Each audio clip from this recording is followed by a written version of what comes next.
No, it's news on the hour from the studio of New Frontiers Television. My name is Temitope Oladipo. The Oyo Baptist Conference retreat for the month of May kicked off on Monday, May 15, 2017, with the theme, Overcoming Pastoral Challenges in Ministry Through Christ Jesus.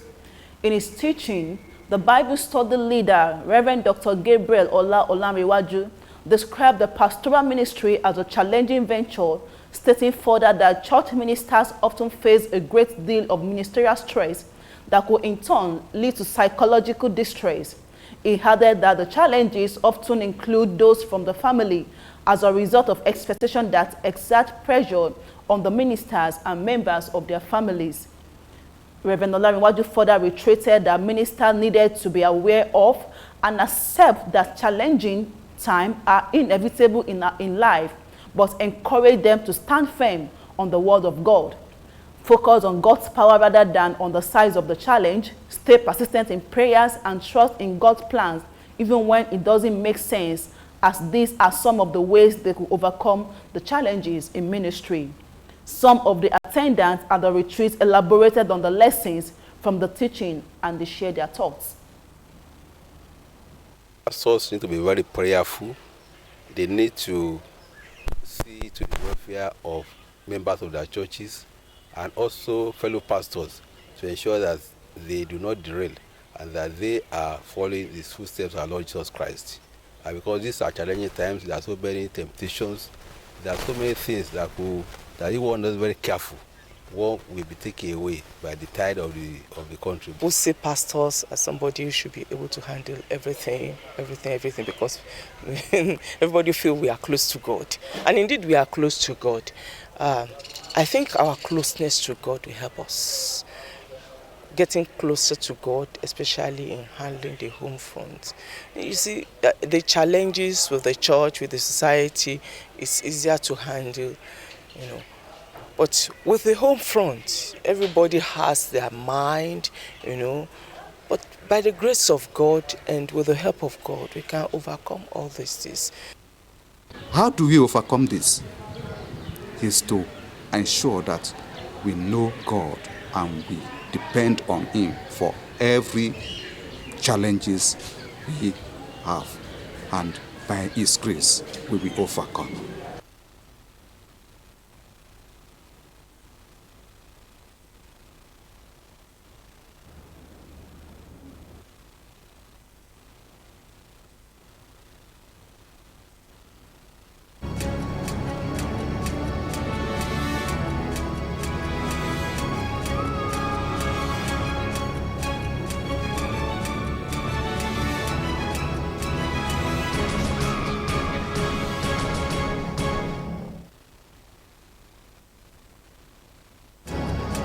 Lagos State government has said it has planned to introduce a new number plate for commercial vehicles in the state.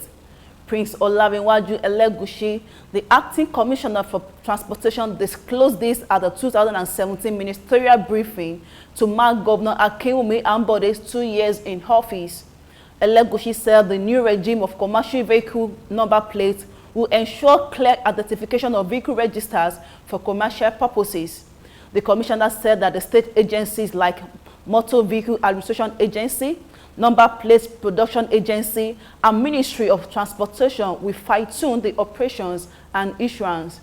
Elegushi noted that the development will bring a robust database for vehicles involved in commercial transportation to ensure safety of passengers. He also said that the database will contain a body tag to be placed on the body of the vehicles for effective monitoring and redistributing of routes for businesses. The House of Representatives has urged Federal Ministry of Power, Works and Housing to, as a matter of urgency, restore electricity supply to communities liberated from insurgency in the Northeast. The lawmakers particularly asked the ministry to give priority to Michika and Madagali local government areas of Adamawa. This was sequel to a motion by Representative Adamu Kamale, Adamawa PDP, at plenary today. In the motion, Kamale said that Michika and Madagali were among the local government areas hitherto occupied by the Boko Haram insurgents. He said that the liberation of this area by the military in March 2015 enabled the return of residents to their homes. According to him, almost all the public and private infrastructure in those areas were destroyed by the insurgents. The legislator said the national grid line leading to Michika and Madagali was vandalized by the terrorists, adding that as a result, residents in this area had lived in perpetual darkness since they returned. An elder statesman and leader of Northern Elders Council, Alhaji Tanko Yakasi, in Kano has reaffirmed his earlier position against the restructuring of the country, contending that Nigeria will remain indivisible. While responding to questions on state of the nation in Kano, Yakasi maintained that despite the lingering agitation from some quarters for restructuring of the country, nobody till date has come out with a blueprint to back up the restructuring. However, he argued that if those agitating for the restructuring of the country came out with a convincing blueprint, he might choose to or not to support the agitation. He contended that the country would be a lot stronger and a force to be reckoned with in sub-Saharan Africa if it remained an indefensible entity. Still on the national issue, the federal government has today condemned the recent developments in Côte d'Ivoire in which a fraction of the country's armed forces mutinied against the government. In a statement by the senior special assistant to the acting president, Mr. Laolu Akande, Nigeria expressed unflinching support for the government of President Hassan Ouattara and welcomed ongoing efforts to resolve the crisis. The federal government urges the parties to the crisis to exercise maximum restraint, remain calm, and continue with dialogue and negotiation with the government of President Ouattara. The federal government further urges the people of Côte d'Ivoire to remain steadfast in their support for the government and to refrain from giving support to the mutineers in the overall interest of peace, tranquility, good order, and prosperity of the country. Moving straight to the Ministry of Health. The Minister of Health, Professor Isaac Adewale, has revealed that $3.2 million worth of HIV drugs expired in storage. Adewale said this while delivering a speech at the dissemination meeting of 2016 National Health Facility Survey in Abuja. He said clinical competence and knowledge of healthcare workers, availability of drugs, and basic equipment and management and supervision of healthcare facilities were essential to the improvement of the health sector. Speaking after the event, the minister said the incident will not repeat itself as mechanisms had been put in place to forestall such. Meanwhile, Adewale had said putting money in the health sector is not expenditure but an investment that will yield dividends. We'll take a short break now and we'll bring you more stories after this.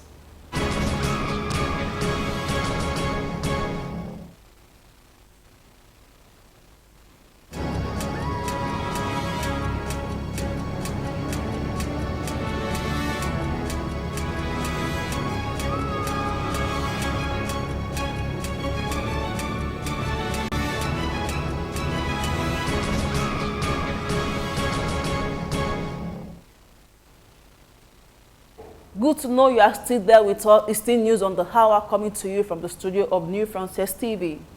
The National Emergency Management Agency, NEMA, has said that 1,268 Nigerians voluntarily returned from Libya from December 15, 2016 to May 16, 2017. Mustafa Maija, the Director General NEMA, made this disclosure while receiving a fresh batch of 258 Nigerians who arrived on Tuesday in Lagos. The returnees arrived at Muritala Mohammed International Airport, Lagos, aboard a chartered Libya Airlines Airbus A330-200.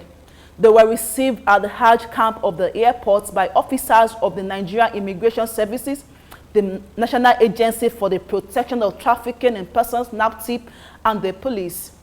Also on ground to receive them were officials of NEMA, the National Commission for Refugees, Migrants and Internally Displaced Persons, and the Federal Airport Authority of Nigeria, FAAN.